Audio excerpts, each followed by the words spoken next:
नमस्कार, आप देख रहे हैं आई इंडिया और मैं हूं डॉक्टर पंकज सिंह गौर। बिहार चुनाव परिणामों की बात करेंगे, लेकिन आपको एक रोचक जानकारी देंगे। रोचक जानकारी ये देंगे, चुनाव बिहार में था, लेकिन उत्तर प्रदेश के बड़े बड़े नेता वहां पर मंथन करने गए थे, चुनावी जनसभाओं को संबोधित करने गए थे। किसको कितनी सफलता मिली ये भी बताएंगे आपको। क्या बिहार में भी मोदी अखिलेश यादव पर भारी पड़े? मायावती क्या कमाल कर पाई? आपको बताएंगे। सुभाषपा जो उत्तर प्रदेश में एनडीए का घटक दल है, लेकिन अलग होकर के बिहार में चुनाव लड़ा और ओम प्रकाश राजभर को जमीन पर कैसे पटकनी खानी पड़ी ये भी बताएंगे। चंद्रशेखर आज़ाद, स्वामी प्रसाद मौर्य जैसे नेता भी क्या कुछ कर पाए ये भी हम आपको बताते हैं। और सबसे अहम जानकारी आपको ये देंगे कि मुख्यमंत्री योगी आदित्यनाथ ने बिहार जाकर कितनी जनसभाओं को संबोधित किया, कितनों पर जीत मिली, और अखिलेश यादव ने कितनी जनसभाओं को संबोधित किया, कितनों पर हार मिली। ये सारी जानकारी आपके साथ लेकर हाजिर हूँ। चूँकि हर कोई जानना चाह रहा होगा, ये तो सभी जान गए कि बिहार में एनडीए सरकार ने कमाल कर दिया। यानी एनडीए गठबंधन जो था, जिसमें नीतीश कुमार और भारतीय जनता पार्टी के अलावा अन्य उनके जितने घटक दल थे, कमाल कर दिया। यहाँ पर सबसे बड़ी पार्टी के रूप में भारतीय जनता पार्टी उभर करके आई और नीतीश बाबू भी सीधे सीधे पीछे पीछे लगे रहे। 102 सीटों पर दोनों पार्टियां लड़ी थीं। कुल 243 सीटें हैं।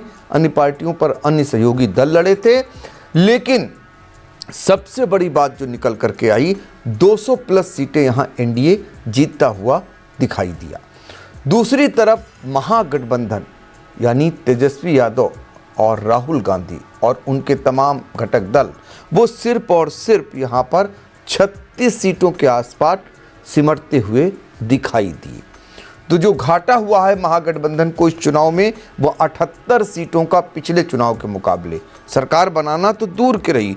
दूसरे नंबर पर अगर एनडीए की बात करें, एनडीए को जो प्लस होता हुआ दिखाई दे रहा है, वो 79 सीटों पर प्लस होता हुआ दिखाई दे रहा।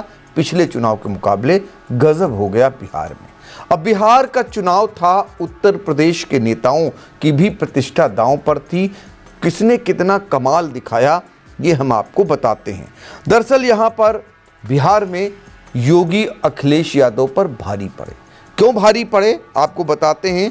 31 सीटों पर उत्तर प्रदेश के मुख्यमंत्री योगी आदित्यनाथ ने चुनावी जनसभाओं को संबोधित किया और 27 सीटें यहाँ पर शानदार ढंग से जीती हैं। तो अखिलेश यादव से कहीं अधिक यहाँ पर सफलता मिली है योगी आदित्यनाथ को। और ये जो सफलता का उनका प्रतिशत कहा जाएगा योगी आदित्यनाथ का, वो 87% है सफलता का। दूसरी तरफ अगर देखें तो समाजवादी पार्टी के मुखिया अखिलेश यादव ने बिहार में 22 सभाओं को संबोधित किया और जीत मिली सिर्फ 20 पर। यहाँ से हार मिली 20 पर, जीत मिली सिर्फ 2 पर। तो ज़रा अंदाज़ा लगाइए, इनका जो प्रतिशत है अखिलेश यादव का, वो सिर्फ 9। 22 विधानसभा सीटों पर प्रचार करने जाते हैं सपा मुखिया अखिलेश यादव, जीतती हैं सिर्फ 2, और बाकी जो है 20 हार मिलती हैं। ये है तुलनात्मक आंकड़ा। तो कहीं ना कहीं बिहार में भारी पड़े हैं अखिलेश यादव पर योगी आदित्यनाथ। अब ज़रा अन्य नेताओं की भी बात कर लेते हैं।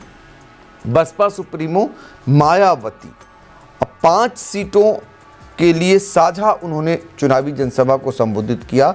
यानी 5 उनके प्रत्याशी थे, उनके समर्थन में वो चुनावी प्रचार करने बिहार गई थी बसपा प्रमुख सुश्री मायावती।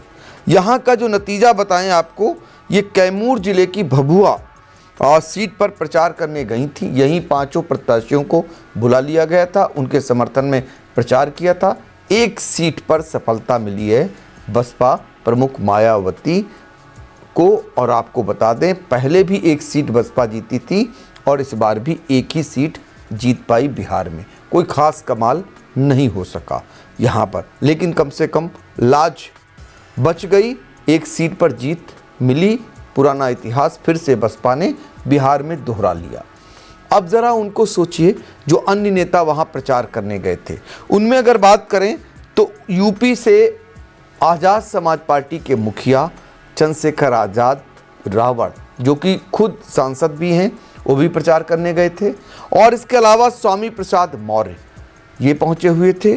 और सुभाषपा का सबसे दिलचस्प यहाँ पर मामला था, क्योंकि सुभाषपा के प्रमुख ओम प्रकाश राजभर उत्तर प्रदेश में भाजपा से गठबंधन कर चुनाव लड़ते हैं और यहाँ गठबंधन बिहार में नहीं हो पाया, तो सुभाषपा के ओम प्रकाश राजभर को यहाँ मुंह की खानी पड़ी, चारों खाने चित्त हो गए।